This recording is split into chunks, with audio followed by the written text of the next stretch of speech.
Hello बच्चों, कैसे हो आप सभी लोग। आई होप आप सभी लोग बहुत अच्छे होंगे। मैं आप सभी का स्वागत करती हूँ आपके अपने channel KV law in Hindi पर। आज हम पढ़ेंगे जुवेनाइल जस्टिस एक्ट 1986, एक ऐसा महत्वपूर्ण कानून जो बच्चों की सुरक्षा, सुधार और पुनर्वास के लिए बनाया गया था। इस एक्ट का मुख्य उद्देश्य बच्चों को अपराधी मानकर सजा देना नहीं, बल्कि उन्हें सुधार का समाज की मुख्य धारा से जोड़ना था। इस वीडियो में हम 1986 के एक्ट में लिखित जुवेनाइल जस्टिस किसे कहते हैं, इस एक्ट के उद्देश्य और मुख्य विशेषताओं के बारे में जानेंगे। साथ ही समझेंगे ऑब्जर्वेशन होम, जुवेनाइल होम और स्पेशल होम के बारे में। आपको मैं बता देती हूँ कि 1986 को रिपील कर दिया गया है। अब जाकर वो juvenile justice care and protection of children act 2002 लागू किया गया था। फिर आगे juvenile justice care and protection of children act 2015 लागू हो चुका है।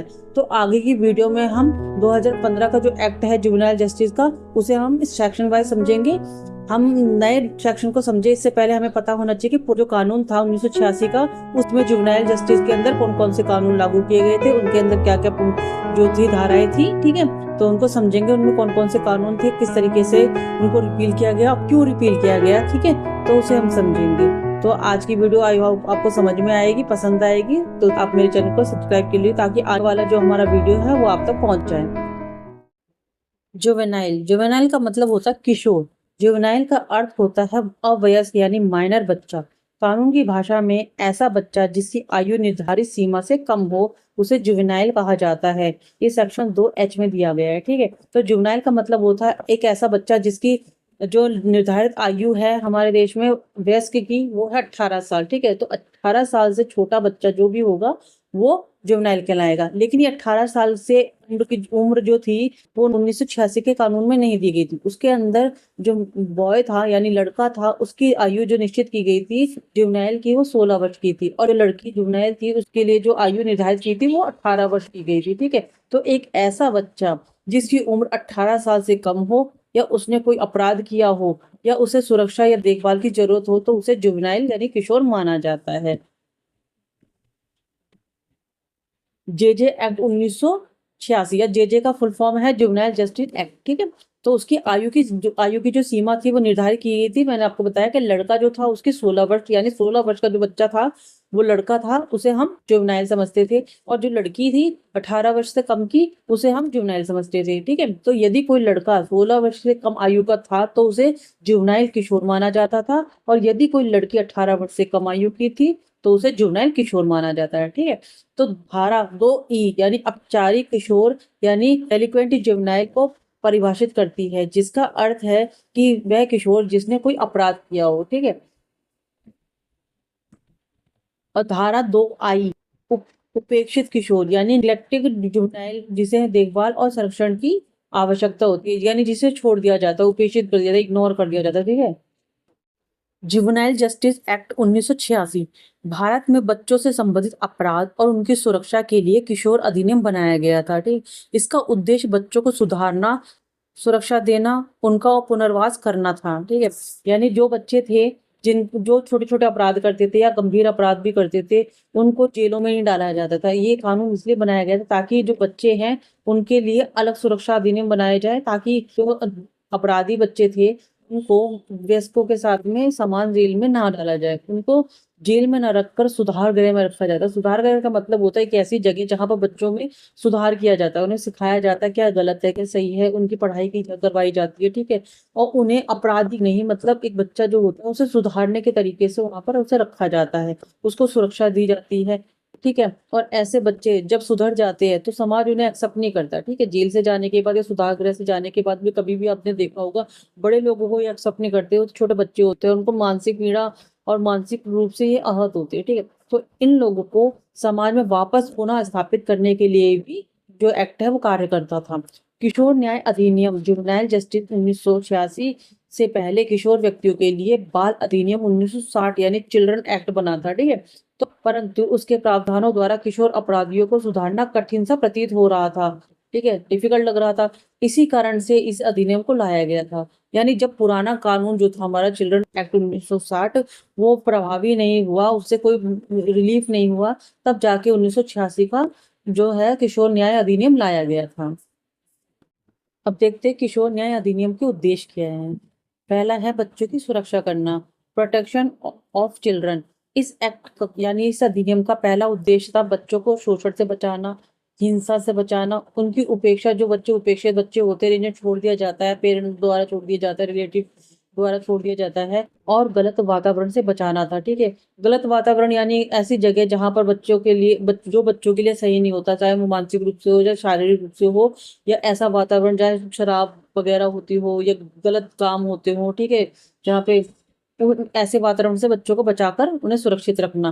कानून ये सुनिश्चित करता है कि बच्चों को सुरक्षित वातावरण मिले। ठीक है, क्योंकि जब बच्चे जो होते हैं हमारे भावी भविष्य होते हैं, ठीक है, वो आगे जाकर हमारे देश को संभालने वाले हैं। ठीक है, अपना भी वो विकास करे, देश का विकास करे, इसलिए जरूरी होता है कि बच्चों को सही वातावरण, सही शिक्षा और सुरक्षा दी जाए। ठीक है, अब इसको हम एग्जाम्पल से समझते हैं। अगर कोई बच्चा अनाथ हो या सड़कों पर रह रहा हो तो सरकार उसकी सुरक्षा और देखभाल की व्यवस्था करेगी। ये सरकार की रिस्पॉन्सिबिलिटी होगी कि वो अपने भविष्य में होने वाले नागरिकों की सुरक्षा करे। सेकंड है अपराध करने वाले बच्चों का सुधार। तो ऐसे बच्चे जो कभी अब जो अपराध करते हैं, चाहे वो पेटी ऑफेंसेस हो चाहे हीनियस ऑफेंसेस हो, ठीक है, तो इस तरीके के जो अपराध करते हैं उनको किस तरीके से सुधारा जाए। तो किशोर न्याय अधिनियम का उद्देश्य बच्चों को सजा देना नहीं बल्कि उनको सुधार करना है, क्योंकि बच्चे अनुभवहीन होते हैं। क्योंकि उनको जो जिस एज तक है जो मेंशन की गई है हमारे 1986 के एक्ट में, एज वो है 16 वर्ष। ठीक है, लड़कों की 16 वर्ष है, लड़कियों की 18 वर्ष है। इस एज तक जो होते हैं, इस उम्र तक बच्चे जो होते हैं इनमेच्योर होते हैं। उनकी जो बच्चे सही और गलत में अंतर नहीं कर पाते। उन्हें वो अच्छा लगता है जो उनके लिए, जो उन्हें खुशी दे, ठीक है, जो उनके फायदे के लिए हो, जिसमें उन्हें खुशी मिले, वो कार्य करने में उन्हें अच्छा लगता है। अब वो उनमें वो जजमेंट नहीं कर पाते कौन सा कार्य सही है और कौन सा कार्य गलत है। वे गलत संगति और परिस्थितियों के कारण अपराध कर सकते हैं। यानी चोर के साथ में अगर कोई बच्चा रहेगा तो वो चोरी करना सीखेगा। ठीक है, उसे उसमें मजा आएगा। लड़ाई झगड़ा करने वाला हो कि किसी को मार पीटने वाला हो, ठीक है, किडनैप करने वाली हो, तो जैसी संगति होगी बच्चे की वो वैसे ही कार्य करना शुरू कर देगा। तो बच्चे की संगति कैसी है ये बहुत इंपॉर्टेंट होती है। तो ऐसे वातावरण से बच्चों को दूर रखना ये मेन उद्देश्य था। परामर्श, शिक्षा, प्रशिक्षण देकर सुधारने का प्रयास किया जाता है। तो बच्चों को सुधार गृहों में रखा जाता है। इसलिए रखा जाता है ताकि वहां बच्चों को, उनका जो होती है वो क्लासेस होती है, ठीक है, जिससे उनको सही और गलत में अंतर बताया जाता है। किस तरीके से उन्हें अपनी लाइफ में कुछ करना है, पढ़ना है, पढ़ाई क्यों जरूरी है, वो लाइफ में क्या करना चाहते हैं, किस तरीके से वो देश का और अपना विकास करेंगे। ठीक है, तो इसी तरीके से तो हम इसे एग्जाम्पल से समझते हैं। ये यदि कोई बच्चा चोरी करता है तो उसे जेल भेजने के बजाय सुधार गृह भेजा जाता है। क्योंकि जो जेल में ऑलरेडी बड़े जो व्यस्त जो क्रिमिनल होते हैं, अपराधी होते हैं, वो होते हैं। ठीक है, अब एक छोटा अपराधी यानी छोटा बच्चा जिसने पहली बार चोरी करी हो, अगर उसे हम उन अपराधियों के बीच में रखेंगे तो वो अपराधी ही बनेगा। ठीक है, वो सुधरेगा नहीं, वो और अपराधी बनेगा। क्यों? क्योंकि वो उसके जो एनवायरमेंट होगा वहाँ चोरों वाला ही होगा। ठीक है, तो इसीलिए बच्चों को सुधार गृह भेजा जाता है, ना कि जेल। थर्ड है पुनर्वास। अब बच्चा जब सुधार से बाहर जाता है तो लोग बड़े अजीब तरीके से देखते हैं, उसके साथ में गलत व्यवहार करते हैं। क्यों? क्योंकि ये जेल से आया है। अब उनको पता नहीं कि सुधार गृह और जेल में अंतर होता है। ठीक है, तो उन्हें यही लगता है कि बच्चे को जब पनिशमेंट मिली है तो वो जेल से ही आया है। ठीक है, तो उसको एक्सेप्ट नहीं करते। तो समाज में वापस उस बच्चे को रीबिल्ड करना, ठीक है, ताकि वो अपना जीवन तो शुरू से सही तरीके से जी सके, इसलिए रिहेबिलिटेशन बनाए गए हैं। इसका मतलब होता है पुनर्वास, बच्चे को फिर से सामान्य जीवन में लाना। किशोर न्याय अधिनियम के अनुसार बच्चों को दोबारा से शिक्षा, कौशल प्रशिक्षण और मानसिक सहायता तथा रोजगार संबंधी सहायता दी जाती है ताकि वो भविष्य में अच्छा जीवन जी सके। अभी से मैं एग्जाम्पल से समझते हैं कि सुधार गृह में बच्चों को पढ़ाई और हुनर सिखाए जाते हैं। ठीक है, सुधार गृह का मतलब ही होता है बच्चों को सुधारना, उनको सजा देकर नहीं बल्कि उनको कार्य, अच्छे कार्य सिखाकर, अच्छी बातें बोलकर, ठीक है, मोटिवेट करके, एजुकेशन की इंपॉर्टेंस बताकर उसको पढ़ाई के लिए, क्योंकि वहां पर पढ़ाई का भी सुविधा होती है, लाइब्रेरी होती है, आप जेल में रह के पढ़ाई भी कर सकते हो, कुछ सीख भी सकते हो। क्योंकि जो बड़ी बड़ी जेलें होती है उसके अंदर भी ये सुविधाएं दी जाती है ताकि जो व्यक्ति है वो अंदर रहकर कुछ सीखे। ठीक है, बाहर जाकर अगर मान लो उसको दोबारा अपनी जिंदगी को दोबारा से शुरू करना है तो कैसे करेगा? अगर उसके अंदर कुछ होगा, पढ़ाई की होगी उसने, तो वो दोबारा से अपनी लाइफ शुरू कर सकता है। तो बच्चे को सुधार गृह में रखा जाता है, उसे भी वही चीजें दी जाती है, उसे सुधार कर उसको पढ़ाई, उसको एजुकेशन दी जाती है, उसे वहाँ पढ़ाई पढ़ने की सुविधा दी जाती है, उसे कलाएं सिखाई जाती है, हुनर सीखता है वो। ठीक है, ताकि वो बाहर निकलने के बाद में अपने जीवन को पुनः स्थापित कर सके। फोर्थ है बच्चों को जेल से दूर रखना। किशोर न्याय अधिनियम के अनुसार बच्चों को सामान्य अपराधियों के साथ जेल में नहीं रखा जाता है, क्योंकि जेल का वातावरण बच्चों को बुरा प्रभाव डाल सकता है। ठीक है, इसीलिए किशोरों को ऑब्जर्वेशन होम यानी प्रेक्षण गृह में रखा जाता है। यह वह स्थान होता है जहाँ किसी बच्चे को उसके मामले की जांच या सुनवाई पूरी होने तक अस्थायी रूप से रखा जाता है, ताकि बच्चे की निगरानी की जा सके, व्यवहार को निरीक्षण करना और उन्हें सुरक्षा देना। किशोर प्रशिक्षण गृह में अस्थायी रूप से रहते हैं जब तक उनके जो हियरिंग होती है वो चल रही होती है, जब तक उसकी जांच पूरी नहीं हो जाती है। ठीक है, तब तक उस बच्चे को ऑब्जर्वेशन होम में रखा जाता है। सेकंड है जुवेनाइल होम यानी किशोर गृह। यह उन बच्चों के लिए होता है जिन्हें देखभाल और सुरक्षा की आवश्यकता होती है। किशोर गृह में अनाथ बच्चे, छोड़े गए बच्चे और भिक्षावृत्ति करने वाले बच्चे, शोषित बच्चों को रखा जाता है तथा उनकी देखभाल, शिक्षा, सुरक्षा और पुनर्वास करना ही किशोर गृह का उद्देश्य होता है। जो अनाथ बच्चे होते हैं, ठीक है, जिनके पेरेंट्स नहीं होते हैं या जिनके परिवारों ने छोड़ दिया होता है, ठीक है, और या भिक्षावृत्ति यानी जो भीख मांगने वाले बच्चे होते हैं, शोषित बच्चे जिनका मानसिक और शारीरिक शोषण होता है, ठीक है, उनकी देखभाल के लिए वहाँ ये जो किशोर गृह बने होते हैं, वहाँ उनको बच्चों को शिक्षा दी जाती है, उनको सुरक्षा मिलती है तथा उन्हें दोबारा से और समाज से जोड़ने का प्रयास किया जाता है। ठीक है, थर्ड है स्पेशल होम यानी विशेष गृह। यह उन बच्चों के लिए बनाया गया था जिन्होंने कोई अपराध किया हो। ठीक है, स्पेशल गृह होते हैं, यहाँ पर अपराधी बच्चे होते हैं, चाहे वो चोरी की हो उन्हें, चाहे किसी को मारपीट की हो उन्हें, ठीक है, तो इनके लिए बनाए गए हैं विशेष गृह यानी स्पेशल होम।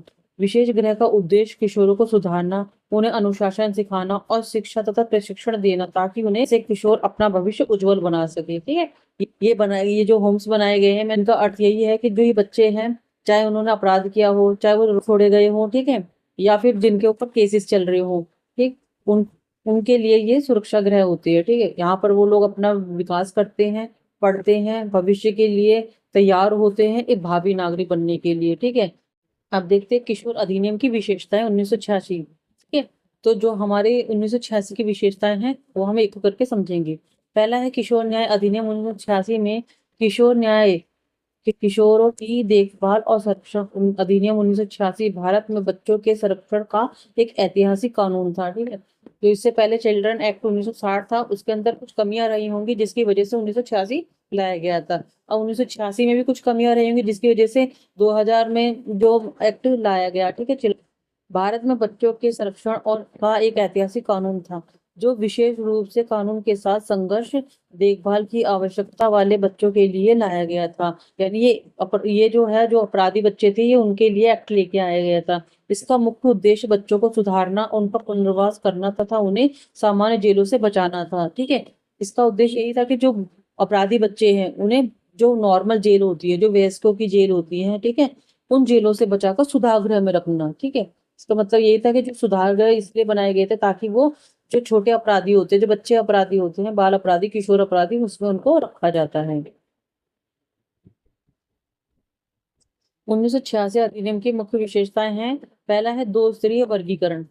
अधिनियम ने बच्चों को दो स्पष्ट श्रेणियों में बांटा, उपेक्षित किशोर यानी बेसहारा भीख मांगने वाले जो किशोर वो, और किशोर अपराधी यानी अपराध में लिप्त बच्चे। ठीक है, अपराध उन्होंने चाहे किसी तरीके किसी की चेन छीननी हो, किसी चोरी की हो, किसी के साथ मारपीट की हो, ठीक है, तो ये इस तरीके के जो उन्होंने अपराध किए हैं उनके लिए दो वर्गीकरण है। सेकंड है लिंग आपराधिक आयु सीमा। ठीक है, तो अपराध की जो आयु सीमा बताई गई थी वो इसमें यही बताई गई थी कि इस अधिनियम में लड़कों के लिए 16 वर्ष और लड़कियों के लिए 18 वर्ष से कम आयु के बच्चों को किशोर माना गया है। ठीक है, सुधागृह और किशोर अदालतें। किशोरों को व्यस्त आपराधिक अदालतों के साथ जेल में रखने के बजाय उनके लिए किशोर न्यायालय यानी जुवेनाइल कोर्ट और विशेष सुधार गृह यानी स्पेशल होम्स स्थापित किए गए। ठीक है, तो आपने देखा होगा जो नॉर्मल अदालतें होती हैं, बच्चे जो हैं वो जुवेनाइल जो होते हैं उन्हें उस कोर्ट में नहीं पेश किया जाता, उनके लिए स्पेशल कोर्ट्स बनी है जो कि जुवेनाइल कोर्ट्स होती है। उसके अंदर बच्चों के मामले सुने जाते हैं, गंभीर अपराधी है उनके कोर्ट से दूर रखा जाए। ठीक है, उनके लिए अलग कोर्ट्स बनी हुई हैं और अलग ही सुधार गृह बने हुए हैं यानी स्पेशल होम्स बने हुए हैं। पुनर्वास पर जोर। तो कानून का ध्यान सजा देने के बजाय किशोरों के पुनर्वास और सामाजिक पुनर्मिलन पर होता है। ठीक है, तो उद्देश्य यही था 1986 के एक्ट का कि बच्चों को जेलों से बचाकर सुधार गृह में रखा जाए, ताकि वो एक बेहतर इंसान बन सके और भविष्य में दोबारा से समाज में पुनर्मिलन कर सके। गोपनीयता, किशोरों के मामलों की सुनवाई में नाम और पहचान को गोपनीय रखने का प्रावधान भी था। ठीक है, बच्चों के जो नाम होते हैं वो ना तो कहीं किसी न्यूज़पेपर में छपते हैं, ठीक है, ना ही सामाजिक रूप से उनको नहीं दिखाया जाता। ठीक है, किशोरों के जो मामले होते हैं उनको गोपनीय रखे जाते हैं। ठीक है, उनके जो है जस्टिस भी देखा होगा अपने निर्णय, अगर उनको सजा भी दी जाती है या सुधार भेजा जाता है तो उसकी कोई भी जो न्यूज होती है वो सामाजिक रूप से बाहर नहीं आती है। माता पिता की उपस्थिति, कार्यवाही के दौरान किशोर के माता पिता या अभिभावक की उपस्थिति अनिवार्य की जा सकती है। ठीक है, यानी जब भी किसी किशोर के ऊपर कोई वाद चलता है, मामला होता है या उसकी सुनवाई होती है तो जुवेनाइल कोर्ट के अंदर, तो उसमें माता पिता का उपस्थित होना अनिवार्य होता है। ठीक है, अगर वो बाहर के जो लोग होते हैं, जैसे नॉर्मल कोर्ट्स में बाहर के लोग भी जा सकते हैं सुनवाई सुनने के लिए, वैसे उपस्थित नहीं हो सकते हैं। अब अंत में देखेंगे हम इसका निष्कर्ष। एक रूपता और दायरा, इस अधिनियम ने भारत भर में एक समान कानूनी ढांचा प्रदान किया, जिसमें अपराधी किशोरों और उपेक्षित किशोरों दोनों को संबोधित किया है। ठीक है, यानी इस अधिनियम के द्वारा जो छोड़े गए उपेक्षित जो किशोर होते थे उन्हें, या अपराधी जो किशोर होते उन्हें एक सुधार गृह दिया जिसमें बच्चों को सुधारा जा सके। ठीक है, अपने भविष्य को उज्जवल बनाने के लिए वहां पर वो शिक्षा ले सकते हैं। ठीक है, और बेहतर नागरिक बन सकते हैं। सुधार पर ध्यान केंद्रित करना, तो जो ये 1986 का एक्ट था, ठीक है, इसमें मेन उद्देश्य यह था कि बच्चों को सजा न देकर उनको सुधारने पर ज्यादा ध्यान दिया जाता है, क्योंकि बच्चे हैं, उन्हें मार पीट करके टॉर्चर करके नहीं सुधारा जाता। बच्चों का जो मन होता है वो कोमल होता है, उन्हें कुछ नहीं पता होता सही और गलत में, इसलिए उन्हें सुधारने पर विशेष ध्यान दिया जाता है ताकि वो बेहतर इंसान बन सके और अपराध की जो भावना है वो उनकी वहीं की वहीं क्षीण हो जाए। दंडात्मक सजा को हटाकर पुनर्वास और सामाजिक पुनः एकीकरण पर ध्यान केंद्रित किया गया है, जिसके लिए अवलोकन गृह और विशेष गृहों का उपयोग किया गया है। अवलोकन गृह का मतलब वही है, ऑब्जर्वेशन होम है, ठीक है, और विशेष का स्पेशल होम्स। थर्ड है प्रक्रियात्मक परिवर्तन, किशोरों को व्यस्क जेलों में रखने की प्रथा को समाप्त कर दिया गया है और विशेष उपचार को प्राथमिकता दी गई है। ठीक है, यानी बच्चों को है वो व्यस्कों की जेलों से दूर रख के सुधार गृह में रखा जाता है, जो बच्चों का के लिए होता है। ठीक है, किशोरों के लिए होता था और उन्हें विशेष उपचार दी जाती है। ठीक है, जैसे बड़ों को नहीं दी जाती है, उनको शिक्षा वगैरह सब चीजों की सुविधाएं दी जाती है ताकि वे एक भावी नागरिक बन सके और अपना विकास कर सके। अब से संबंधित हम केस लॉ सीखते हैं। लीलावाड़ से बना भारत संघ 1986 एक ऐतिहासिक मामला जिसने यह सुनिश्चित किया कि 16 वर्ष से कम आयु के बच्चों को जेलों में न रखा जाए और राज्य सरकारों को निगरानी गृह स्थापित करने की आवश्यकता है। यानी बच्चों को, जो 16 वर्ष की उम्र के बच्चे हैं, उनको जेलों में न रखकर सुधार गृह में रखा जाए। ठीक है, जिससे कि वो अपने आप को सुधार सके। ठीक है, और अपराधियों से दूर रहें, क्योंकि वातावरण ही विशेष रूप से एक व्यक्ति के आंतरिक और बाहरी रूप से सशक्त बनाता है। ठीक है, तो इसीलिए बच्चों का जो एनवायरनमेंट होता है वो अच्छा होना चाहिए। ठीक है? तो मेन उद्देश्य यही था जुवेनाइल जस्टिस 1986 का, कि बच्चों को किस तरीके से अपराध की जो भावना है उनसे दूर रखा, अपराध की जो वातावरण उससे दूर रखा जाए। जो बेसहारा है, भीख मांगने वाले बच्चे हैं, जिनको जो रोडों पे रहते हैं, सड़कों पे होते हैं, उनको एक शरण दी जाए। ठीक है, संरक्षण दिया जाए उनको। ठीक है, और किस तरीके का अपराधी किशोर को बदलकर एक भावी नागरिक में परिवर्तित किया जाए। होप आपको ये वीडियो पसंद आई होगी जुवेनाइल जस्टिस एक्ट 1986 की। नेक्स्ट वीडियो में हम समझेंगे juvenile justice care and protection act 2015 की। ठीक है, तो आई होप आपको मेरा पढ़ाया हुआ समझ में आया होगा।